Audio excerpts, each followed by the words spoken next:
I still feel the grit of the highway beneath my tires, the ghost of a 12-hour drive that ended not with relief, but with a humiliation so profound it carved a new line in my soul.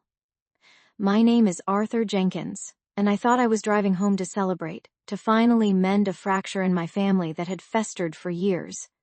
Instead, I drove straight into a betrayal so deep it shattered everything I believed about loyalty, about love, and about the man I called my brother. What if I told you that the most devastating blow often comes from the hand you least suspect? What if the person you'd bleed for, the one you'd sworn to protect, was secretly orchestrating your downfall, all for a twisted sense of revenge? This isn't just a story about a family squabble. This is about the moment a man discovers his entire life was built on a lie, a carefully constructed illusion designed to break him. It began subtly, an insidious whisper of resentment that had always been there, beneath the surface, between my brother Thomas and me. We were always rivals, but I never imagined it would escalate to this. Thomas, the golden boy, the one who always seemed to effortlessly win over everyone, while I, Arthur, always felt like I was fighting for every scrap of recognition. That feeling of being perpetually wronged, of always being second best, had gnawed at him for decades, turning into a bitter, festering wound that I never truly understood until it exploded in my face. The call came on a Tuesday, a frantic plea from my mother. She said Thomas was in trouble, deep financial trouble, and only I could help. She knew I had just sold my small business, a lifetime's work, for a substantial sum.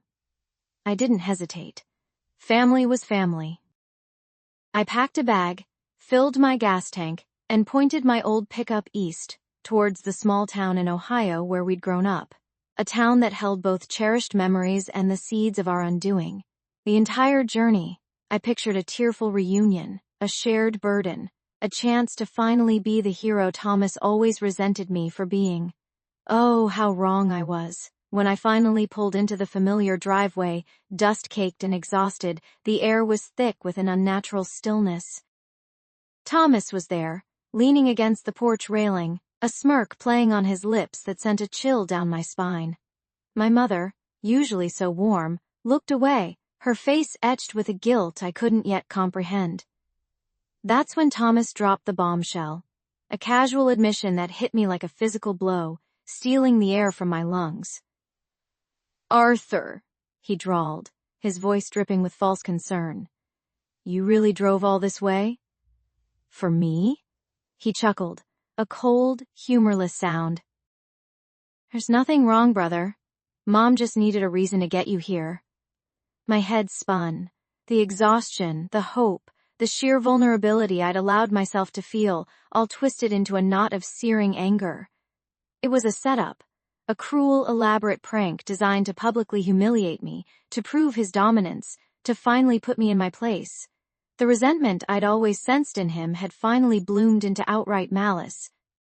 But what he said next, as I stood there, utterly dumbfounded, was the true gut punch, the revelation that plunged me into a world of obsession, turning my hurt into a burning need for justice.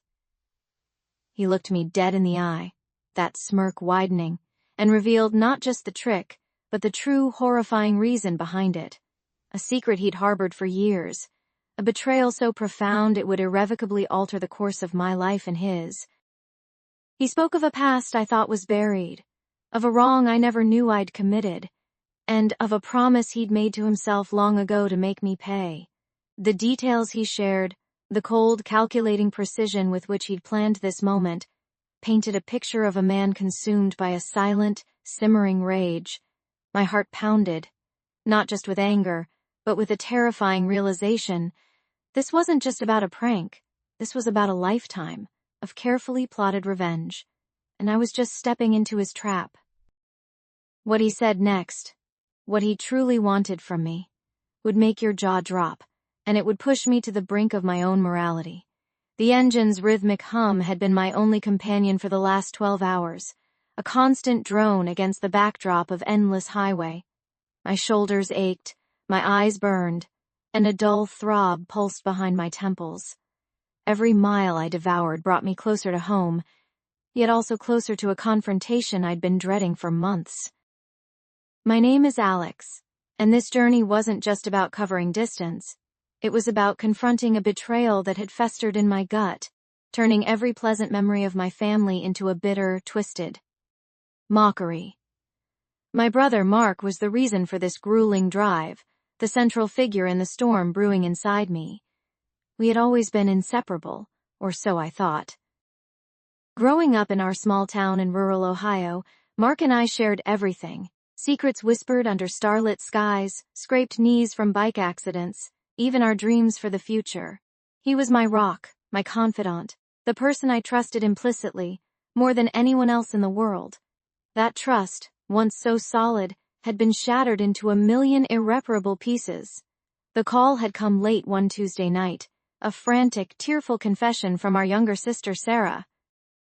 Her words were disjointed, choked with sobs, but the core message sliced through me like a surgeon's scalpel. Mark had drained my savings. Every penny I had meticulously saved for the past 5 years, every dollar earmarked for the down payment on the small house I'd dreamed of owning, was gone, vanished.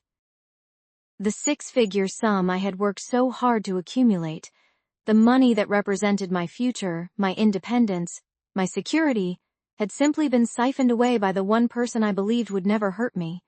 A cold, sick dread had settled in my stomach that night, a feeling that hadn't left me since. I remembered pacing my tiny apartment in Denver, the phone pressed to my ear, the city lights blurring outside my window as Sarah's voice cracked with guilt and fear. She explained that Mark had been in deep financial trouble, something he'd kept hidden from everyone. He'd apparently borrowed the money, promising to repay it, but the details were vague, shrouded in his typical evasiveness. He hadn't just borrowed it, he'd stolen it, plain and simple, without a word, without a warning. Humiliation was a bitter taste in my mouth, a constant reminder of my naivete. How could I have been so blind? So foolish to leave my entire life savings in a joint account, a relic from our childhood, a symbol of our unbreakable bond? I had trusted him with my financial future, and he had squandered it, not just on some desperate venture, but on what Sarah hinted were lavish, irresponsible purchases. The details were still hazy, but the implications were clear. Mark had prioritized his fleeting desires over my life's ambition. Every mile that passed under my tires fueled a growing resentment. The initial shock had morphed into a simmering rage, a quiet fury that tightened my jaw and clenched my fists on the steering wheel. I pictured his smug face, the easy charm he used to manipulate everyone around him, and a fresh wave of anger washed over me. He'd played me for a fool, and the thought stung more than the financial loss itself. The betrayal cut deeper than any wound, leaving an emotional scar that felt like it would never heal. My mind replayed countless conversations, searching for clues I might have missed, subtle hints of his desperation or deceit. There were none. Mark had always been the golden boy, the charismatic older brother everyone adored. He was the one who could talk his way out of anything, the one with the grand ideas and the even grander promises. I had always admired his ambition, his drive, but now I saw it as a ruthless hunger, a willingness to step over anyone, even his own brother, to get what he wanted. The sun began to dip below the horizon, painting the sky in hues of orange and purple, a stark contrast to the darkness that had enveloped my world. As I drove past familiar landmarks, the old diner, the dilapidated barn, the covered bridge, memories flooded back, each one tainted by the recent revelation. The idyllic past I had cherished felt like a lie, a carefully constructed facade that Mark had maintained to conceal his true nature. The central conflict of my life had become crystal clear. I needed to understand why he did it, and then I needed to make him pay. This wasn't just about money, it was about reclaiming my dignity, my trust, and perhaps a piece of myself that he had stolen along with my savings. The emotional stakes were incredibly high.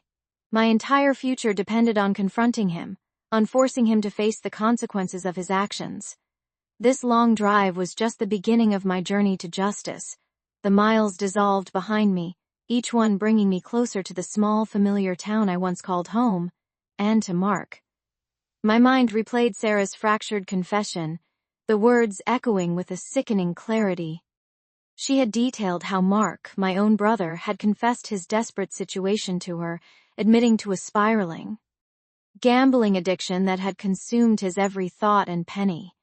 He'd pleaded with her, tearfully, for a loan, swearing he'd pay her back, but she, wary of his past irresponsibility, had refused. It was then, Sarah explained, that he'd mentioned my savings, casually, almost as an afterthought, as if discussing the weather. He knew the account number, the bank, even the approximate balance, details I'd foolishly shared with him during a late-night conversation years ago when I was outlining my future plans. A new wave of nausea washed over me as I pictured him, my brother, plotting against me, dissecting my financial life with the cold precision of a predator. He hadn't just stolen my money, he had stolen my peace of mind, my sense of security, and twisted the very foundation of our shared history into something grotesque. The thought of confronting him filled me with a volatile mix of dread and burning indignation. I imagined his face, the feigned surprise, the crocodile tears, the inevitable excuses. I knew his playbook. He was a master manipulator. Always had been, but I had been too blind, too trusting, to ever see it directed at me. This time, however, things would be different. I wouldn't be swayed by his pleas or his manufactured remorse. This time, I was prepared for battle. As the familiar Ohio landscape began to emerge, rolling hills and sprawling farmlands giving way to the first signs of our small town, a new, unsettling thought crept into my mind. Why hadn't Sarah told me sooner? Her confession had been agonizingly delayed, coming months after the fact, after the money was well and truly gone.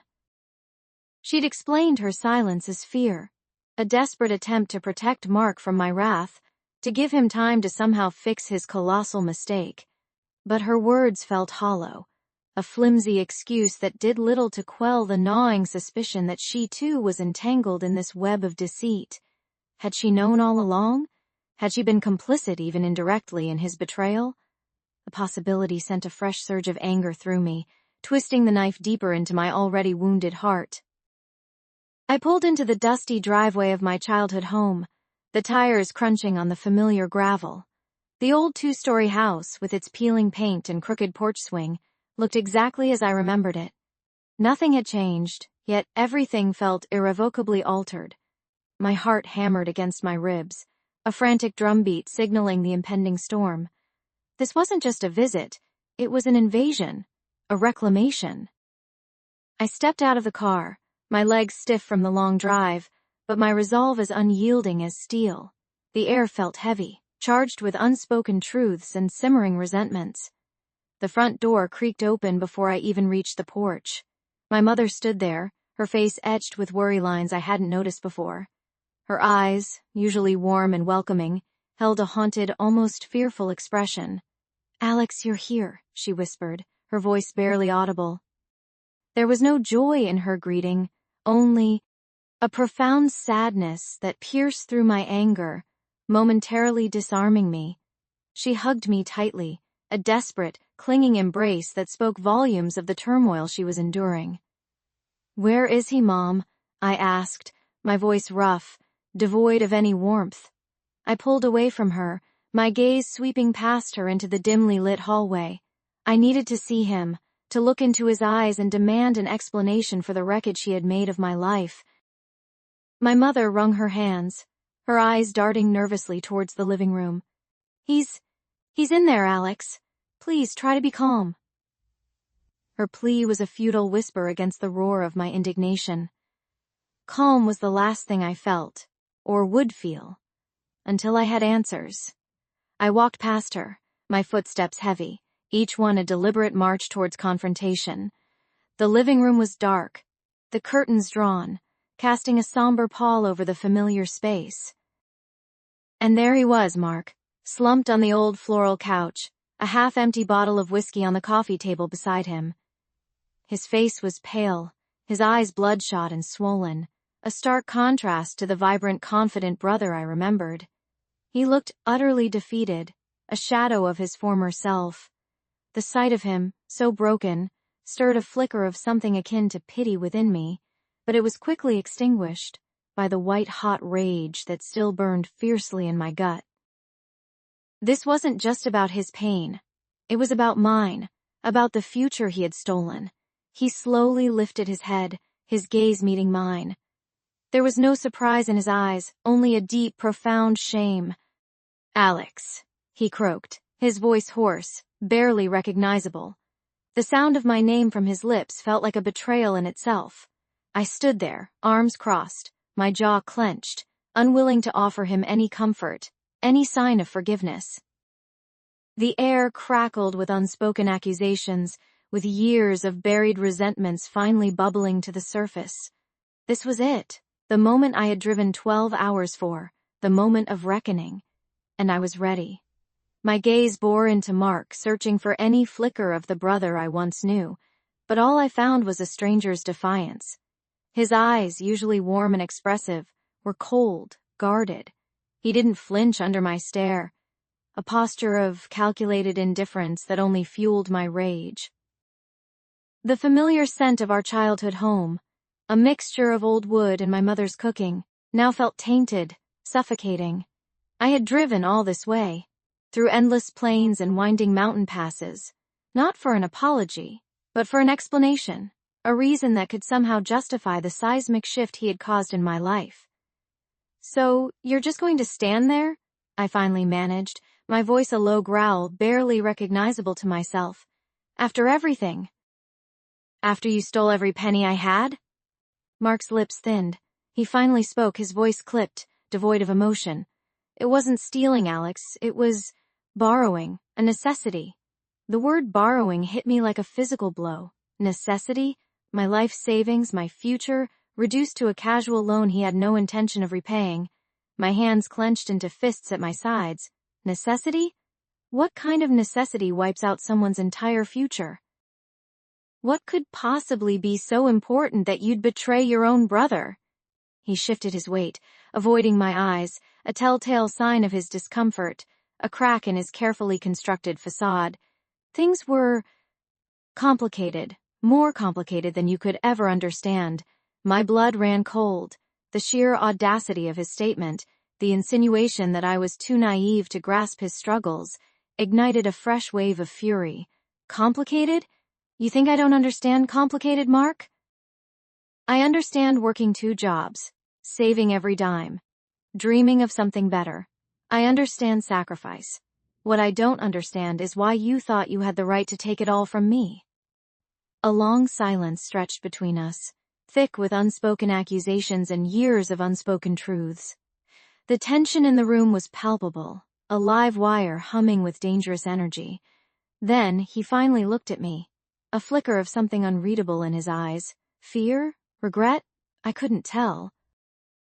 "I got into trouble, Alex," he confessed, his voice barely a whisper.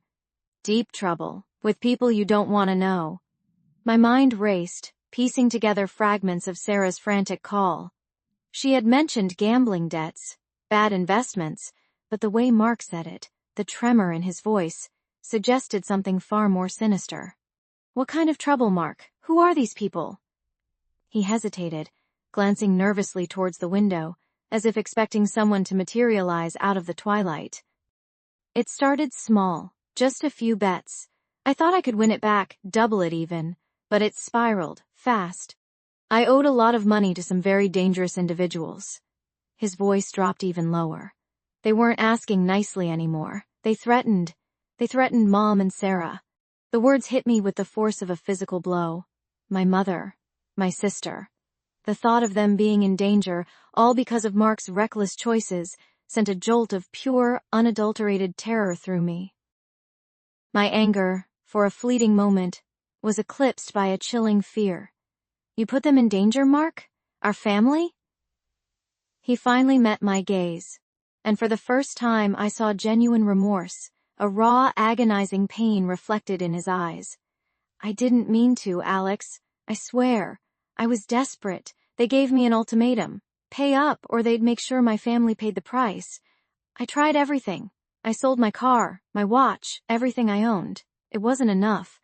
I was running out of time. And then, I remembered your savings account. His voice cracked, and he looked away again, shame etched onto his features. The image of him, my once proud older brother, reduced to this desperate, broken man, was a jarring sight, but the pity I felt was quickly overshadowed by a fresh wave of betrayal.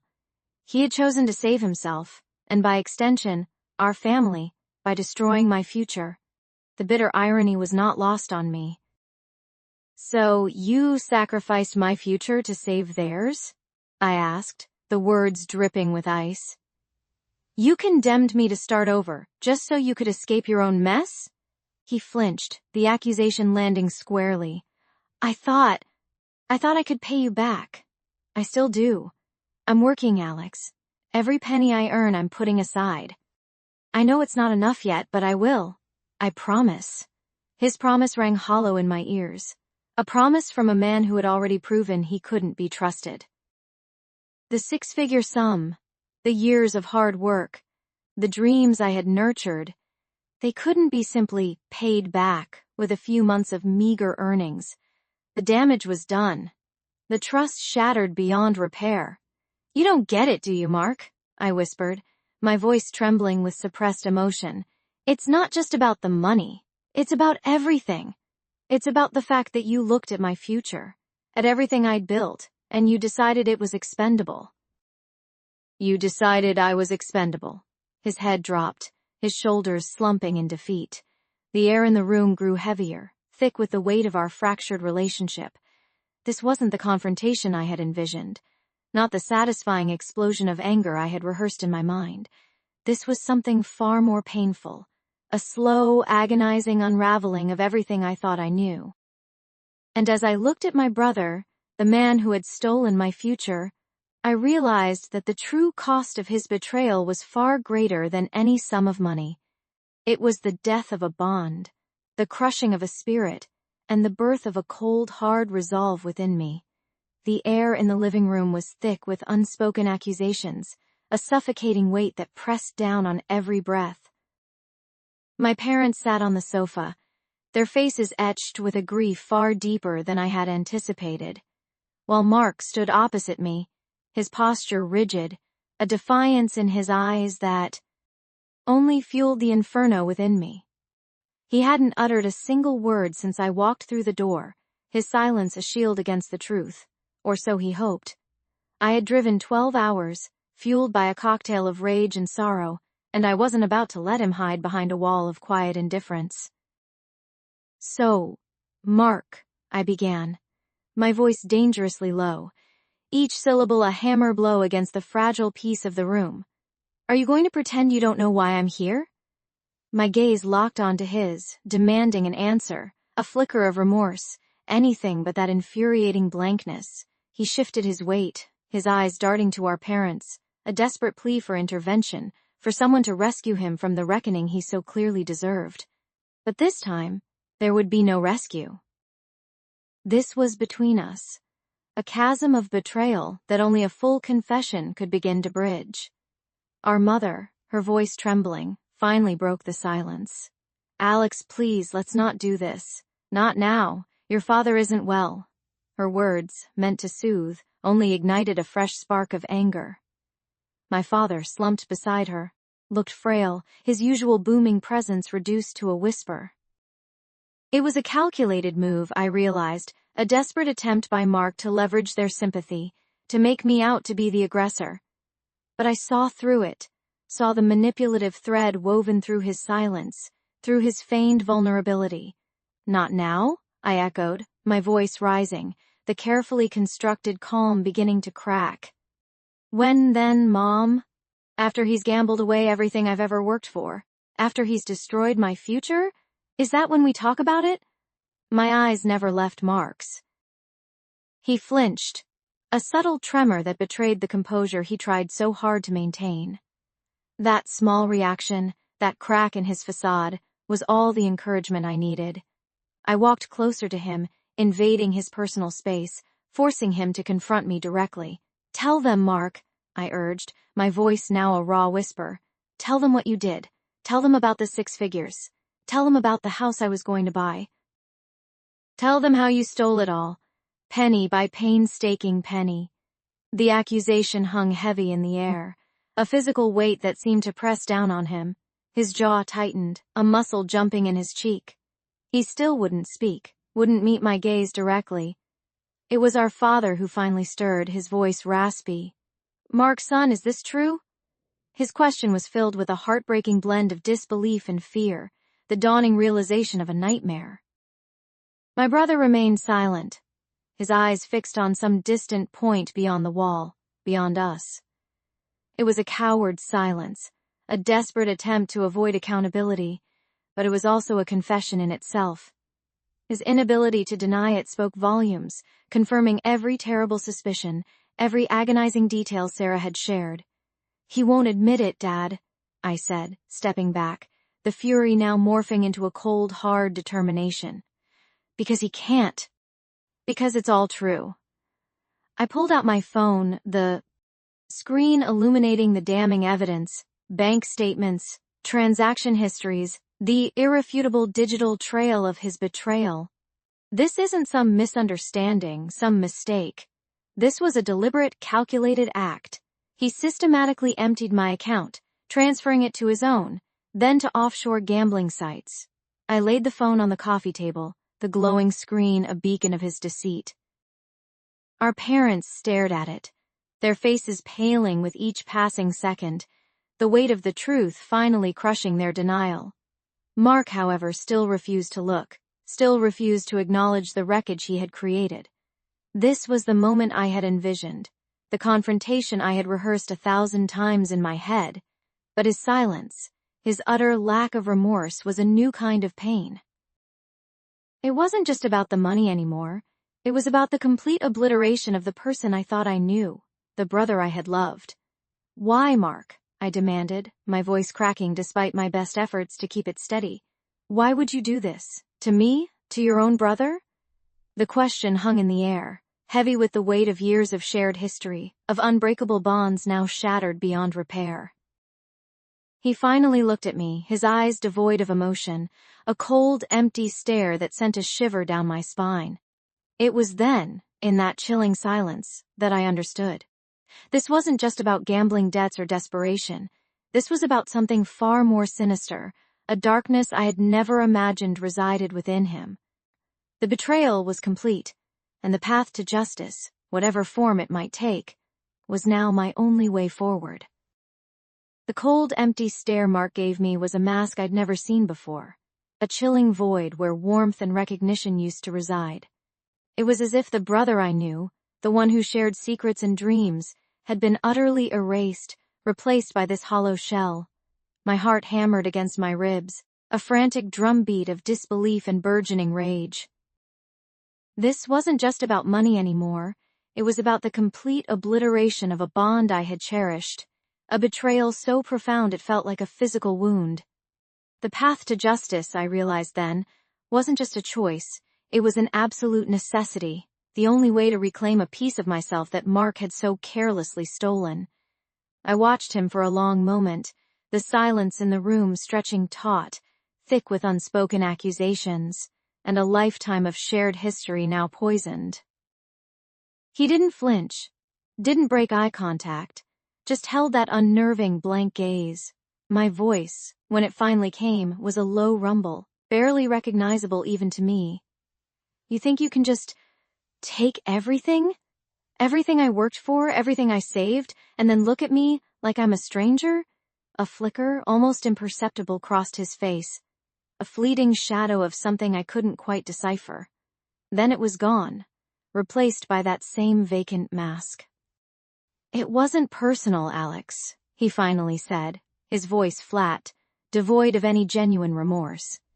The words hit me like a physical blow, stripping away any lingering hope that this was all some terrible misunderstanding. "Personal? You stole my future, Mark. You took the down payment for my house, the security I built for myself. How is that not personal? My voice rose, cracking with the raw emotion I could no longer contain. He finally shifted, turning his head slightly, his eyes now fixed on some distant point beyond me, as if I were merely an inconvenient obstacle in his periphery. Things got out of hand. I needed the money. I thought I could pay it back. His explanation was so utterly inadequate, so devoid of true accountability, that it ignited a fresh surge of fury within me. You thought? You gambled it away, didn't you? You didn't need it, you squandered it. And you never had any intention of paying it back, did you? The accusation hung in the air, heavy and undeniable. He didn't respond, just maintained that infuriating, impassive silence. It was then that a cold, hard resolve began to solidify within me. The Mark I knew was gone, and in his place was someone I no longer recognized, someone who had to face the consequences of his actions. I'm going to make sure you pay for this, Mark, I stated, my voice steady now, the tremor replaced by a steely determination. Every single penny, and more. His head snapped back towards me, a hint of something resembling alarm finally breaking through his carefully constructed facade. What are you talking about? He asked, a slight edge of fear creeping into his tone. I'm talking about justice, I retorted, stepping closer, my gaze unwavering. I'm talking about making sure you understand the depth of what you did, not just to me, but to our family, to everything we once were. The shift in his demeanor was palpable. The indifference began to crack, revealing the fear beneath. He had clearly underestimated my resolve, believing perhaps that I would simply be heartbroken, devastated, but ultimately passive. He was wrong. You wouldn't, he murmured, his voice now laced with a desperate plea. You wouldn't do anything to hurt me. A bitter, humorless laugh escaped my lips. You already hurt me, Mark, more than you could ever imagine. This isn't about hurting you, it's about making things right. It's about accountability. I watched as his eyes darted around the room, searching, I imagined, for an escape, a way out of the corner he had painted himself into. The tables had turned. For months, I had been the one reeling, the one consumed by a sense of loss and betrayal. Now, it was his turn to feel the heat. I'm going to the police, I declared, each word a hammer blow against his crumbling composure. I have all the evidence, all the records. Sarah will testify. You drained my accounts, Mark. That's theft, pure and simple. His face went ashen, the last vestiges of his bravado dissolving. No, Alex, please, he stammered, finally showing a genuine flicker of emotion, panic. Don't do that, we can work this out. I'll get the money back, I promise. The sudden desperation in his voice, the naked fear in his eyes, was a stark contrast to the cold indifference he had shown moments before. It was a victory, small but significant, in the battle for my own peace of mind, but it wasn't enough, not yet. The depth of his betrayal demanded more than just a panicked promise. It demanded a full reckoning. It's too late for promises, Mark, I said, my voice unwavering, though inside, a part of me, the part that still remembered the brother I loved, ached with a profound sadness. You had your chance. You blew it. Now you'll face the consequences. I watched as he visibly deflated, the weight of his actions finally crashing down upon him. The years of shared laughter, the unbreakable bond, it all seemed to evaporate in that moment, leaving behind only the bitter taste of betrayal and the grim necessity of justice. My journey home had reached its painful, inevitable climax. My voice, though calm, cut through the silence of the living room like a razor. You had your chance, Mark. You blew it. Now you'll face the consequences. I watched as he visibly deflated, the weight of his actions finally crashing down upon him.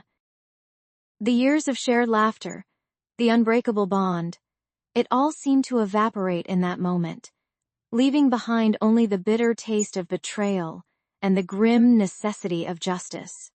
My journey home had reached its painful, inevitable climax, yet even as I spoke those words, a hollow ache settled in my chest, a testament to the shattered pieces of our past.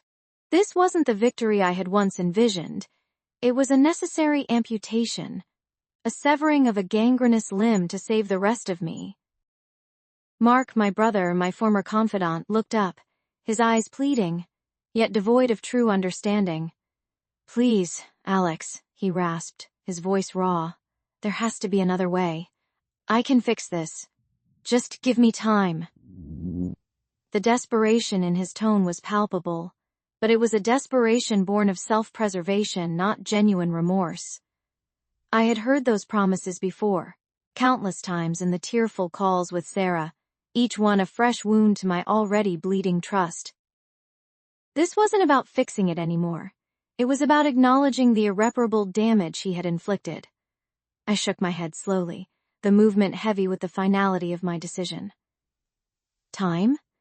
You had years, Mark. Years to be honest, years to make different choices. Instead, you chose to steal from me, from your own brother. There's no fixing that with empty words now. The accusation hung in the air, a thick, suffocating blanket of truth. He flinched, his gaze dropping to the threadbare rug, unable to meet my eyes. The man who had once been my hero, my protector, was now a stranger, a thief who had pilfered not just my money, but a piece of my soul. The next few weeks were a blur of legal consultations, police reports, and the cold, clinical language of justice. Every step of the process felt like another nail in the coffin of our brotherhood. Mark's initial resistance crumbled under the weight of irrefutable evidence. The paper trail I had painstakingly gathered, the bank statements, the forged signatures, it all painted a damning picture. Sarah, heartbroken but resolute, provided her own testimony, her voice trembling but firm as she recounted Mark's desperate pleas and his eventual confession to her. It was a painful validation of my suspicions, a confirmation that my instincts, however much I had wanted to deny them, had been right all along. One afternoon, a few months later, I sat in a sterile courtroom, the air thick with tension. Mark, dressed in a cheap suit that seemed to hang awkwardly on his once confident frame, sat across the aisle, his face pale and drawn. He looked smaller, diminished, a shadow of the vibrant, charismatic brother I remembered. When the judge's gavel finally fell, delivering the sentence, a strange mix of emotions washed over me. There was no elation, no sense of triumph. Only a profound, aching sadness for what we had lost. Justice, in its purest form, often felt less like a victory, and more like a necessary tragedy. He received a significant prison sentence, a stark and unforgiving consequence for his actions. The six-figure sum, my life savings, was gone, unrecoverable, spent on a gambling addiction and a lifestyle he couldn't afford. The financial loss was immense, a heavy blow to my future plans, but the true cost was far greater. It was the loss of a brother, the shattering of a fundamental trust, the erosion of a shared history. The house I had dreamed of, the security I had worked so hard for, it all felt distant, almost irrelevant in the face of such profound betrayal. Life, however, has a way of moving forward, even when you feel anchored to the past. The initial bitterness slowly began to recede, replaced by a quiet determination. I started over, rebuilding my savings, $1 at a time, with a renewed sense of purpose. The sting of Mark's betrayal never truly vanished, but it transformed. It became a scar, a constant reminder of the fragility of trust and the importance of self-reliance. I learned to be more guarded, more discerning, but also, paradoxically, more appreciative of the genuine connections in my life. Sarah and I grew closer through the ordeal, our shared pain forging a new, stronger bond between us. We spoke often, offering each other comfort and understanding. Our parents, heartbroken by the rift, struggled to reconcile the son they knew with the man who had committed such a crime. Their grief was a quiet, heavy presence, a constant reminder of the collateral damage of Mark's choices. Years passed. The memory of the betrayal still lingered, but its sharp edges had softened. I eventually bought a small house, Not the one I had originally dreamed of, but one that felt like home, built on my own hard work and resilience. Sometimes, late at night, I would think of Mark, wondering if he ever truly understood the depth of the pain he had inflicted. I never visited him, nor did I write. There was nothing left to say, no bridge left to rebuild. The revenge I had sought wasn't the satisfying, triumphant moment I had once imagined. It was a slow, arduous process of reclaiming my life, piece by painful piece. It was the quiet dignity of rebuilding, the strength found in self-preservation, and the bittersweet acceptance that some wounds never fully heal, but can, eventually, scar over. My journey had begun with rage and humiliation, but it ended with a quiet, hard-won peace, a testament to the enduring human spirit, even in the face of the deepest betrayal. The cost was immense, but the lessons learned were invaluable. I had lost a brother, but I had found myself. The air in that stale, sterile office felt heavier than any burden I'd ever carried. My brother, John, sat across from me, his face a mask of something I couldn't quite decipher: shame, regret, maybe even a flicker of defiance. The lawyer, a man whose expression rarely wavered from professional neutrality, cleared his throat, signaling the end of his prepared statement. The words fraud, embezzlement, and prison sentence hung in the air, each one a hammer blow to the fragile remnants of our family. I looked at John, really looked at him, and for the first time in years, I saw past the betrayal, past the anger, to the scared kid who used to follow me around, trying to emulate my every move. The resentment that had fueled my 12-hour drive, the humiliation of being duped, it all coalesced into a bitter lump in my throat. I had wanted justice, a reckoning, and here it was, laid bare, but it felt hollow. This wasn't the triumphant moment I'd envisioned. This was just sad. "John," I began, my voice raspy, "why? Why did you do it?" He flinched, as if struck. His gaze darted to the lawyer, then back to me, finally settling on the scuffed linoleum floor. A long, agonizing silence stretched between us, punctuated only by the hum of the fluorescent lights. Then, he spoke, his voice barely a whisper, a stark contrast to the booming confidence he'd always projected. "Dad," he mumbled. "It was for Dad." My blood ran cold. "What are you talking about?" He finally met my eyes, and I saw a raw, desperate pain there that mirrored my own. "His medical bills, Mark. The treatments. They were draining everything. He refused to tell you, refused to be a burden. I saw him struggling, saw him selling off his things, piece by piece. I wanted to help. I thought I could fix it." The confession hit me like a physical blow. All this time, I had believed he was driven by greed, by a callous disregard for our shared legacy. The betrayal had festered, turning me into a man consumed by a need for vengeance. But his shocking admission, his desperate attempt to protect our father, it rewrote the entire narrative I'd constructed in my mind. "He made me promise not to tell you," John continued, tears finally welling in his eyes. "He knew you'd drop everything, knew you'd blame yourself. He just wanted to protect you from the worry." The pieces clicked into place, forming a devastatingly clear picture. Dad, the stoic, proud man who always put his family first, had been silently battling his illness, shielding us from the truth. And John, misguided and desperate, had chosen a dangerous path, believing he was saving our father from financial ruin.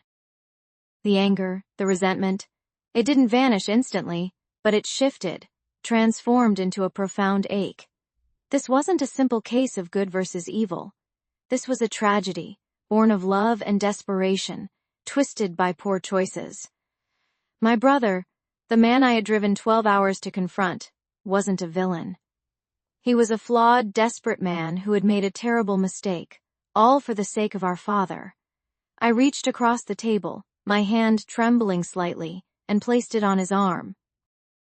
He looked up, startled, his eyes wide with a mixture of surprise and something akin to hope. "John," I said, my voice thick with emotion. "There were other ways. We could have helped him, together." He nodded slowly, a single tear tracing a path down his cheek. "I know," he whispered. "I know that now. The legal proceedings would continue, the consequences of his actions unavoidable. There would be a price to pay, a debt to society." But in that moment, in the quiet aftermath of his confession, something profound shifted within me. The rage that had consumed me began to recede, replaced by a bittersweet understanding. Justice, in its purest form, had arrived, not as a triumph of my will, but as a painful, necessary truth. It wasn't the closure I'd sought, but it was closure nonetheless, a hard-won peace born from the ashes of betrayal and the enduring, complicated love of family.